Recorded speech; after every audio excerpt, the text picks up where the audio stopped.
Good morning, welcome back to channel. Radhe Radhe. ଚାଲନ୍ତୁ ଯିବା ଆମ ରୋଷେଇ ଘର। ଯା କ'ଣ ଚା କରିବ? ପିଇବା ବେଶିକି ଆଜି ଲଞ୍ଚରେ କ'ଣ କରିବା? କ'ଣ କରିବା କହିଲୁ? ଚାଲ ଫ୍ରାଇଡ୍ ରାଇସ୍ କରିଦେବା। ଅଳ୍ପ ତେଲରେ କରିବା ହେଲା। ଅନିଅନ୍ ଟିକେ କାଟିକି କରିବାନି ହେଲା। ହ୍ୟାଲୋ, ଟିକେ ପନିର କି କାଟିଦିଅ। ତାକୁ ସବୁ ମସଲା ପକେଇକି ତାକୁ କାଟିକି ରୋଷ୍ଟ କରି ଖାଇଦେବା। କିଏ ବି ଖାଇବା ଖାଇବା ଆଉ ଠିକ୍ ଅଛି।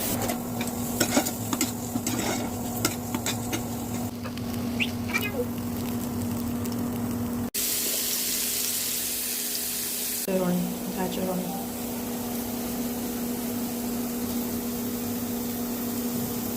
ତାପରେ ଟିକେ ସଲାଡ଼ କରିଦେଇକି ଆମେ ଦୁଇଟା ଚାରିରୁ ଖାଇବା ପାଇଁ।